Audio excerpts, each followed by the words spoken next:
Deixa eu falar com essa lenda viva, Brunoro. Meu caro Brunoro, como é que vai você? Você sumiu, Brunoro. Você não pode sumir não, rapaz. Bom dia. Bom dia, Milton. Tudo bem? Tudo bem, Brunoro. Cadê você? Eu tô pela aí, que nem diz o outro. Você tá falando de onde agora?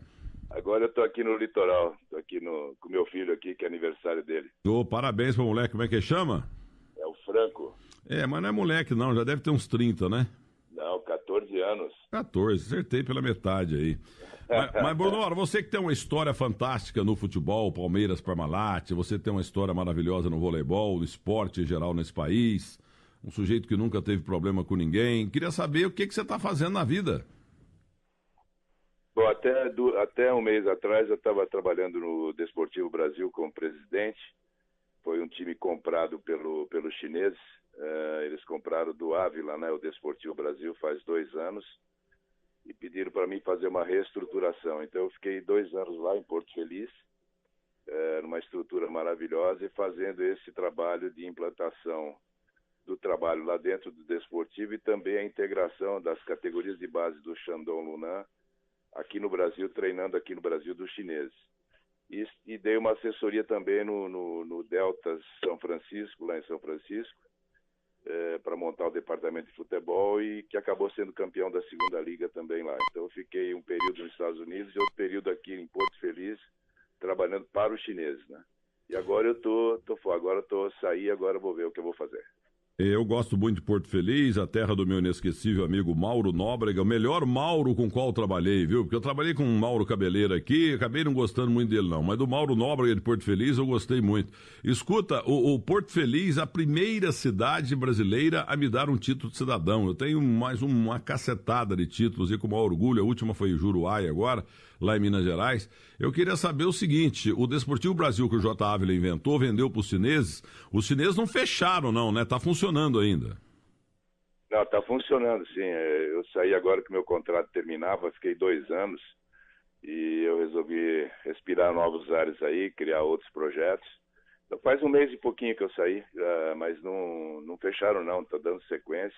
É uma estrutura fantástica, né? Poucos clubes grandes têm essa estrutura e maravilhosa para trabalhar, tudo fantástico. Só que os chineses, assim, lá é dia, aqui é noite, né? Então a gente às vezes tem que fazer reunião às 3 da manhã, 4 da manhã, então é complicado. Agora, ô Brunoro, esse time aí, ele tá em que divisão? Então quando eu cheguei ele estava na Bzinha do Paulista, a gente subiu para A3 do Paulista, né? Joga todas as categorias de base, desde o sub-14 até o profissional.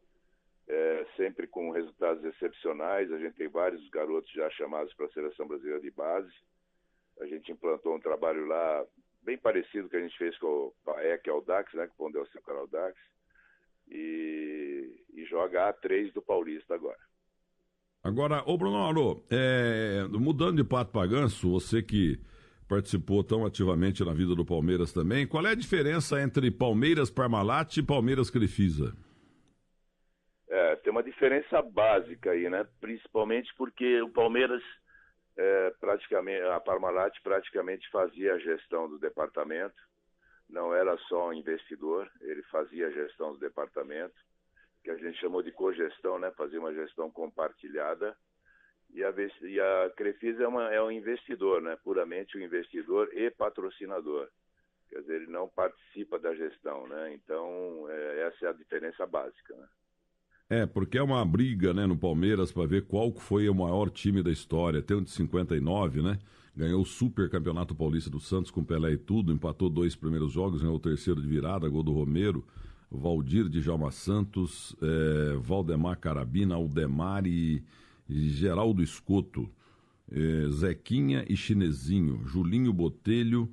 Tinha também Nardo, Américo Murolo e o ponta esquerda Romero. Deles só está vivo o Valdir Joaquim de Moraes lá na cidade de Porto Alegre. Depois tivemos o Monumental, o time também da academia, né? Valdir, Djalma Santos, Djalma Dias, Valdemar Carabina, ou Procópio Ferrari, Dudu e Ademir, Julinho Servilho, Tupanzinho e Ney. E eu queria saber, o ponta esquerda era o Ney? Era o Ney. Julinho, Servilho, Tupanzinho, não, Rinaldo era o ponto esquerdo. Rinaldo Amorim, que veio lá do Náutico. E agora esse Leão, Eurículo Pereira, Alfredo Zeca, Dudu e Edemir, Leão, Eurículo Pereira, Alfredo Zeca, Dudu e Edemir, Edu, Leivinha, César e Ney. E a Parmalat, que é aquela super seleção que você ajudou a montar. Dessas 4 equipes, qual foi o melhor Palmeiras de todos? Olha, eu acho que essa penúltima que você falou, eu acho que é muito craque aí, né? Eu acho que a penúltima da Parmalat também, depois eu venho com a Parmalat, né? A Parmalat tinha uma mescla de grandes jogadores também operários que a gente montava, mas essa penúltima aí é saudosa demais. E eu tentei nessa época da Parmalat, porque o futebol brasileiro você não conseguia mais escalar um time, né? Cada 6 meses mudava o time, né? Então, todas as negociações que a gente fazia, a gente queria deixar o jogador 2 anos no clube para que ele se identificasse com o clube e com a torcida. Então, esse time de 93, 94, ele permaneceu 2 anos juntos, por isso que você escala, né?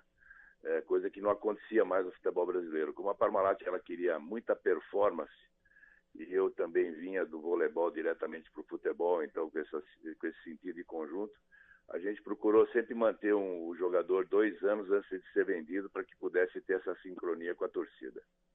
Agora, o Brunoro, desse Leão, Eurículo Pereira, Alfredo Zeca, Dudu Edemir, Edu, Leivinha, César e Ney, só tinha um jogador revelado pelo Palmeiras, o Alfredo Mostarda. Agora o Palmeiras revelou o Gabriel Jesus.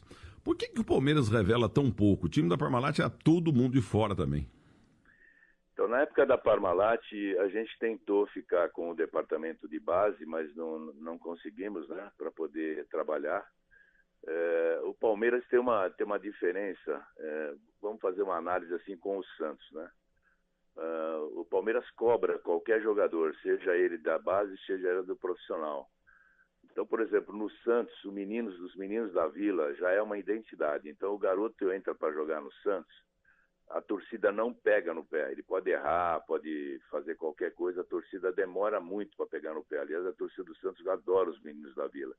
Então, esse é o grande diferencial. Quer dizer, ele tem o apoio da torcida, ele tem o apoio de jogar em cima. Tanto é que a estrutura de base do Santos de treinamento, ela é pior do que a do Palmeiras, do São Paulo, do Corinthians. Só que um garoto bom, por exemplo, ele fala assim, você quer ir para o Santos, para o Palmeiras, para o Corinthians? Ele fala, não, eu quero ir para o Santos. Sabe por quê? Porque ele vai ter chance de jogar em cima, né? Por isso que revela tantos jogadores do Santos, né? Porque o garoto sabe que vai poder jogar em cima e sabe que vai ter apoio da torcida. Então esse é o grande diferencial das outras equipes, né? Ô, Bruno, não sei se você foi o responsável, mas como é que o Palmeiras conseguiu tirar o Rivaldo do Corinthians? Como é que o Corinthians liberou o Rivaldo para o Palmeiras? O Rivaldo que foi um dos maiores jogadores do mundo de todos os tempos. E no Corinthians ele foi bem também, no Palmeiras ele foi espetacular. Você estava nessa, não? Não, fui eu que fiz isso. O problema é o seguinte, quando a gente teve aquele trio do Mujimirim, que era famoso, né? Que era Valber, Rivaldo e tem mais um, né? Que era... Leto. Leto. Todo mundo queria o Valber. E eu assistia os jogos, né? Eu falava assim, mas o bom é o comprido, né? Que era o Rivaldo, ele meio desengonçado e tal. Eu falava, o bom é o comprido. Mas ninguém me deu moral, não. Ah, não, é o Valber, tal. O Valber acabou indo pro Palmeiras e eu fiquei esperando a chance. Aí ele estava no Corinthians na reserva do Corinthians, e estava para acabar o contrato. Eu fui em Mujimirim, falei com o Barros, né, que era o presidente famoso lá do Mujimirim, que fez um trabalho espetacular lá. Wilson de Barros. Cheguei na Parmalat e falei, ó, eu quero agora trazer o Rivaldo pro Palmeiras. Aí o presidente da Parmalat falou assim para mim, Bruno, você é teimoso, é? Eu falei, mas eu tenho uma certa reserva de sucesso, né? Todas as contratações deram certo, né? Falou, então vai e traz esse rapaz, né? Aí eu fiz um acordo com o Mujimirim.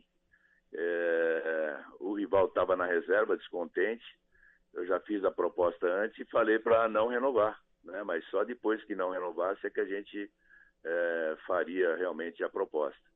E ele não renovou com o Corinthians, porque ele estava na reserva, estava descontente. Imediatamente ele já estava praticamente assinado com a gente, né? Mas era um sonho meu desde o Mujimirim trazer o Rivaldo. Era dos 3 o que eu achava melhor, pelo biotipo, pela situação de jogo dele, né? Então foi realmente uma contratação que eu queria desde o começo e consegui trazer para o Palmeiras. Olha, em 90 e 91 eu narrei futebol do Campeonato Paulista e também Campeonato Paulista de Futebol de Salão. E não sei se foi em 90 ou em 91, eu estava no Parque São Jorge. Aliás, a única vez que eu fui no ginásio do Parque São Jorge. E teve um jogo do Corinthians contra alguém, acho que GM, e eu estava ali para transmitir com o Mário Travalini, de comentarista.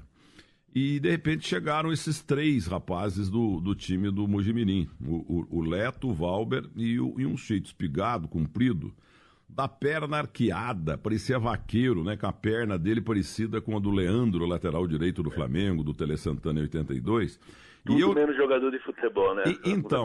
E ele passou do lado assim, e ele é muito... Até hoje, ele é meu vizinho hoje, né? Moramos pertinho, ele vai em casa, ele é um cara maravilhoso, sabe?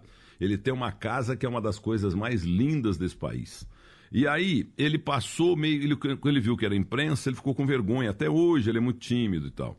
Mas eu já acertei na minha carreira de 50 anos muitas vezes, mas já errei muitas vezes também. O Rivaldo foi um erro. Eu olhei no Rivaldo e com aquelas pernas tortas daquele jeito, eu falei assim pro Mário Travalini, mas Mário, esse jeito aí tem que ser domador de boi aí, de vaca, de cavalo, domador de cavalo. Olha a perna dele, é tudo torto. Ele é mais um pouco, ele vira um garrincha de perna torta. Esse cara não vai dar nada no futebol. Aí o Mário Travalini, não, mas ele é bom, porque não sei o quê, não sei o quê. Eu só vi uma vez na vida, lá no Parque São Jorge, o Rivaldo, com aquelas pernas dele, e ele continua com as pernas de vaqueiro e fazendo eventos com o Cafu do mundo inteiro. Eles ganham mais dinheiro hoje que quando jogavam. Eu sei disso. Ainda bem, né? Porque são gente boa e merece, né? 2 grandes caras. O Cafu cavucou no fundo da mansão dele, lá vou dedar aqui. Ele cavucou lá o fundo da mansão dele, fez mais 2 andares, e porque ele não tem mais saco de ir fazer evento, como eu fiz um em Minas Gerais agora, vou fazer outro em Belo Horizonte, dá muito trabalho. Evento ele fala, quer fazer, mas tem que ser aqui em casa. Então ele fez um salão de eventos na casa dele. Então é tudo lá. Então é tudo empresa pequena. Adidas, sabe?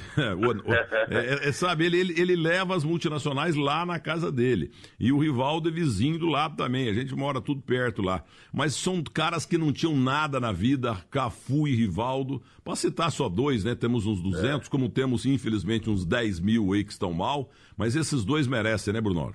Merece. Esse buraco aí é perto da adega do Cafu, porque ele gosta de uns vinhozinhos lá, né? Ele vai na minha adega também, a adega é terceiro tempo. Ele fez um buracão mas o Cafu tem uma história muito legal também, né? Porque o meu sonho também era levar o Cafu pro Palmeiras, né? Mas você fez aquela triangular lá com o Juventude, né? Uma triangular com o Juventude, porque eu tentei ir direto no São Paulo, falei, por que a gente não pode mais contratar falando direto com outro clube, em vez de ficar intermediando daqui, coisa dali, né? E o São Paulo falou, não, Bruno, não vou vender pro Palmeiras, mesmo porque a torcida vai me pegar no pé, tal. Eu falei, puxa, mas eu quero o Cafu, né? Aí eu fiz a contratação em parceria com o time que ele foi para a Espanha.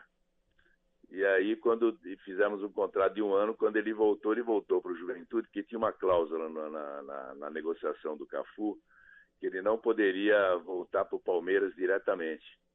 E como eu tinha um acordo com o Juventude, eu fiz ele voltar para o Juventude. Então ele jogou 4 jogos no Juventude, depois foi para o Palmeiras. E o negócio foi com o time do Real Saragoça lá. Isso aí. Agora, deixa eu te contar outra coisa. O Cafu, ele é um cara maravilhoso. Ele faz também muitos eventos corporativos, filantrópicos, entendeu? Ele ajuda muita gente. E agora eu queria saber se você estava no vestiário em Araras no dia em que o Palmeiras Parmalat meteu uma goleada lá de 5, 6, 7, depois de um mês em que o Palmeiras estava ganhando só de 1-0, 2-1, empatando. Então, houve uma mini crise. O Veloso, Fernando Veloso, que é nosso comentarista aqui na Band, contou para mim, eu conto mesmo. Então, o Palmeiras estava lá mais ou menos, o Luxemburgo era o técnico, e então, antes do jogo, o Luxemburgo falou, hoje temos que ganhar, hein? Hoje temos que ganhar, porque já estão cornetando, temos que ganhar. E o Palmeiras goleou. Aí, quando terminou lá no vestiário, antes do Luxemburgo falar qualquer coisa, o capitão, eu sou o capitão, eu quero fazer um pronunciamento aqui. Viu, Luxemburgo? Eu quero fazer um pronunciamento para todo o time, para todo o elenco, mas eu vou utilizar só 2 palavras para cumprimentar o meu time, que hoje foi maravilhoso. As 2 palavras que eu quero dizer para vocês. Parabéns. Sim, senhor, estava lá. Então, porque tem muita mentira no futebol, mas essa é verdade, né? Porque o Veloso que me contou. É verdade, sim, cara. A gente às vezes não quer falar para não ficar chato, mas é bem legal. Tem muita coisa legal, né, que acontece com a simplicidade do jogador, né, pô? O Denilson outro dia foi embora no final do programa, ele falou FOI, fui. Mas tem essas coisas. O Denilson sabe como é que é, né? Ele é um intelectual, né? Intelectual. Ele tá dando aula de português pro Neto agora, sabia? É mesmo, cara? Tá dando aula de português pro Neto. Aí dá samba, hein? Aí dá samba. Mas agora vamos falar sério mesmo. Quero que você fale de Bebeto de Freitas. Pô, rapaz, o Bebeto foi a gente trabalhou juntos. Nós fizemos praticamente o planejamento para levantar o voleibol, né? Quando o Bebeto assumiu a seleção brasileira em 1980, depois da Olimpíada, o Nusma me chamou para ser o auxiliar técnico, né, dessa seleção. Eu estava recém trabalhando no masculino também, na Pirelli, e nós fizemos uma conta assim muito simples: quantos as grandes potências treinavam por dia e quanto nós treinávamos, né? Naquela época, as potências treinavam de 4 a 6 horas por dia e nós treinávamos de 4 a 6 horas por semana. Então nós resolvemos ver se a Pirelli e a Atlântica Boa Vista adotavam esses garotos para eles poderem ser dedicados exclusivamente ao voleibol, né? A Atlântica Boa Vista primeiro, depois nós conversamos com a Pirelli, da qual eu era o técnico, e as duas empresas ajudaram, tanto a nós, treinadores, como jogadores, a serem profissionais de voleibol. E nós arriscamos tudo na vida para isso. Largamos tudo e ficamos empenhados em ser do voleibol. Então a seleção brasileira, ela era dividida entre Atlântica e Pirelli, que o Bebeto era o técnico e eu o auxiliar técnico. E nós ficamos 4 anos juntos, trabalhando até a medalha de prata em Los Angeles. O Bebeto foi um cara acima da média em termos táticos, né? Ele era um cara, primeiro, muito audacioso. Ele acreditava muito em umas coisas audaciosas, tipo o Jornada nas Estrelas, o Viagem ao Fundo do Mar. O jogador tinha vontade de fazer, ele mandava fazer. Ele falava, não, pode fazer, a gente tem que ser agressivo. Ele mudou a parte ofensiva, principalmente do voleibol. Um cara que sempre teve opinião muito forte em cima das coisas que ocorriam de errado no vôlei. E foi muito legal conviver com ele 4 anos, porque foi um aprendizado constante. Eu digo, quando ele faleceu, eu falei que a única coisa que eu queria era agradecer por ter convivido com ele. Foi assim que eu pensei por tudo que ele fez. Bruno, aqui é o Gustavo Soler. Eu gostaria de saber do senhor, naquela passagem do Palmeiras Parmalat, Palmeiras super campeão, ótimos jogadores, caras que chegaram à seleção brasileira e foram pentacampeões do mundo, mas depois você teve aquela passagem em 2013 já um pouco infeliz. O que aconteceu nessa segunda passagem no Palmeiras? O que faltou, talvez, do planejamento do clube para ter o mesmo sucesso que você teve nos anos 90? Bom, primeiro, se você me chamar de senhor de novo, eu te processo por danos morais, tá? Não aconteceu nada, cara. O Palmeiras hoje está no que está pelo planejamento que a gente fez. Eu estou muito feliz de ver as coisas chegarem nesse ponto. Nós não tínhamos dinheiro nem para pagar água de jogador quando nós chegamos. O Palmeiras estava quebrado, tinha um elenco de 14 jogadores para disputar o Paulista e a Libertadores. 14 jogadores. Não tinha dinheiro, todas as cotas de TV de federação já estavam usadas, não tinha faturamento nenhum. Então nós tivemos que fazer loucuras para poder manter o time. Nós então planejamos, em primeiro lugar, subir sem nenhuma dificuldade. Foi o grande objetivo na chegada. Quando a gente subiu e a gente não tinha time, a gente até foi o ano que mais usou a base, né? Foi com o João Pedro, com uma opção de garotos aí, o Natan, o Vitor Luiz, que está aí jogando hoje. A gente foi o ano que a gente mais usou a base por não ter dinheiro. E se não é um tal de Paulo Nobre, que todo mundo critica, tal, que ele colocou um dinheiro dentro do Palmeiras e não foi pouco, tá? Não foi pouco. Nunca o Palmeiras atrasou um salário, nunca o Palmeiras deixou de pagar um bicho sequer, tudo em função do Paulo Nobre. E quando chegou no segundo ano, depois que nós tínhamos subido, as dificuldades aumentaram, porque nós estávamos já na primeira divisão, de novo, e o custo ficou maior ainda, e sem dinheiro nenhum. Tanto é que a gente conseguiu algumas coisas, por exemplo, o sócio-torcedor, que a gente pegou com 6 mil. Nós entregamos com 60 mil, mesmo num time muito ruim, quase caindo, porque a gente fez um projeto de já utilizar a Arena no futuro como venda desse produto do sócio-torcedor. Então, mesmo o time numa situação ruim, foram comprando o título que nos ajudou a pagar um pouco a conta. Então, realmente, a dificuldade foi financeira.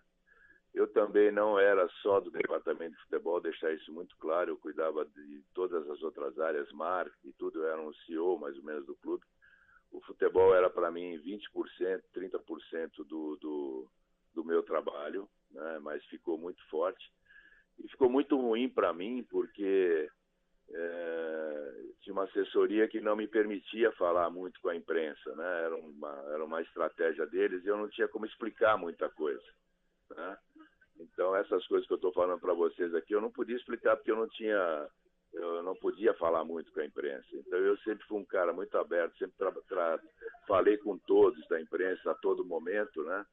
Nesse momento de maior dificuldade, eu só falava nos momentos ruins. Então, ficou uma imagem muito ruim, mas na realidade o Palmeiras, ele passou por esse período e é o que é hoje por ter passado por esse período. Nós deixamos um planejamento de 5 anos pela frente, veio a Arena, que a gente apostava demais na Arena. Então foi uma coisa que para mim pessoalmente foi ruim, mas eu tenho certeza que foi um dos melhores trabalhos que eu fiz e deixei bastante coisa para o Palmeiras, inclusive todo o trabalho da base que foi refeito, né? E que na época quando eu cheguei lá era um negócio horrível, era 70% dos jogadores eram de empresários, 30% do Palmeiras. Tinham 6 jogadores que era 0% do Palmeiras, acredite nisso. E aí eu inverti todo esse processo, trouxe um profissional para a base. E foi um trabalho assim, para mim, pessoalmente foi muito legal, externamente foi ruim, mas esses são os ônus que você tem que pagar, né? Então, infelizmente, foi isso que aconteceu, mas felizmente para o Palmeiras, a partir daí só foi coisa boa, né? Perfeito. Só para encerrar da minha parte, lembrando de novo, né, os anos 90, com muitos craques chegaram à seleção brasileira, jogadores realmente acima da média que o Palmeiras teve, e hoje todo mundo fala que o Palmeiras tem talvez o melhor elenco do futebol brasileiro, mas a gente não vê nenhum jogador assim acima da média a um ponto de chegar e ser titular de uma seleção brasileira.